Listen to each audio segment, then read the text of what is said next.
let's take a look at the history of Essence, because it can be useful sometimes to look at the history of something, the environment that was around when it's conceived, to help understand it a little bit better. So let's look at it in two ways.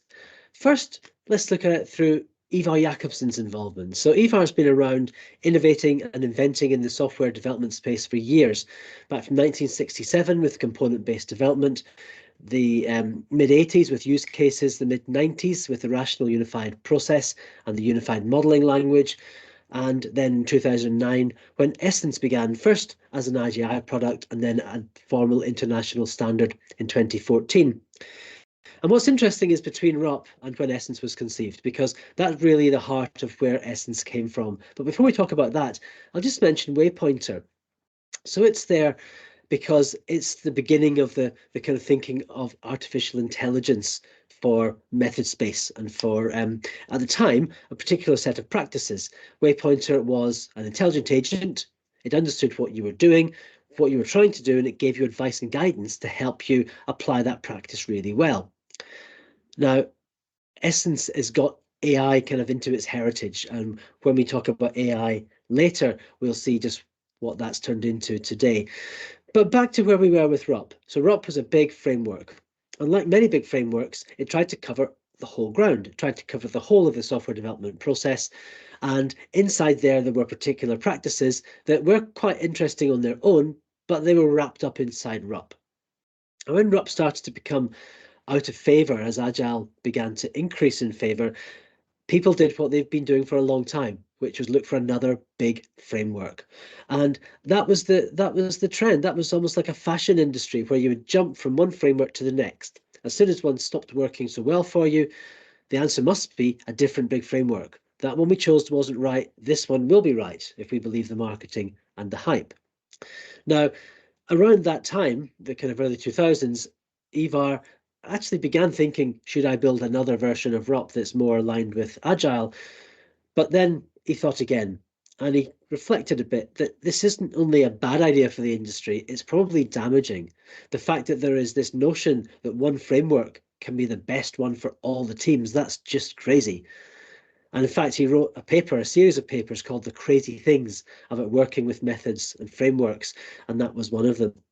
And that's where Essence was born from, this idea that you shouldn't just bounce from one all-encompassing framework to another, especially when you look underneath the hood.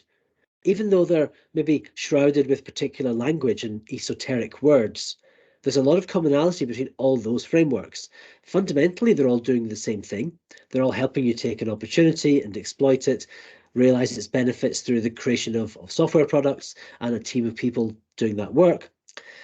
And even beyond that kind of abstract view, which Essence talks about as the kernel and the common ground, there's a lot of real similarity in the way that that's done. There are particular practices that exist in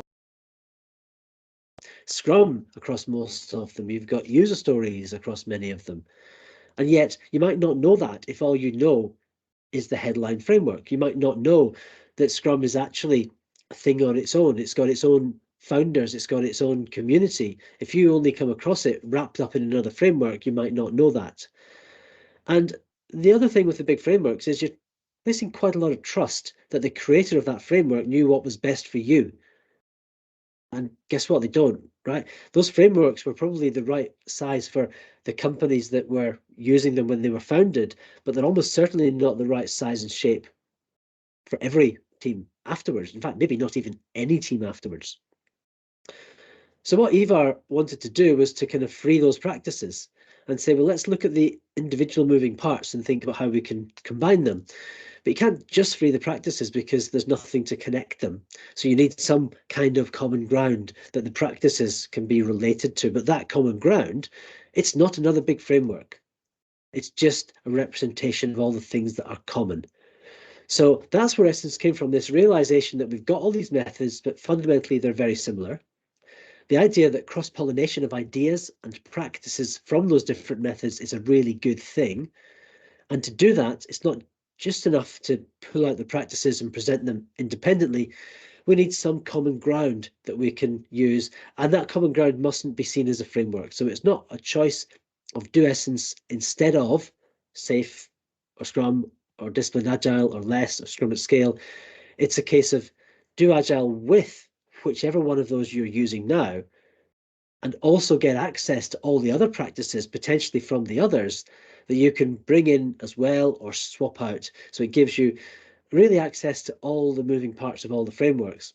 And as we'll see when we talk about the practices and the people that support it in other videos, this is an idea that's gained traction not just with Ivar and his co-creators, but with many other people, including some of those people who also have a vested interest in those big frameworks themselves, because they see the value of essentializing the elements of it and making them more available. So that's a little bit of history on where Essence came from.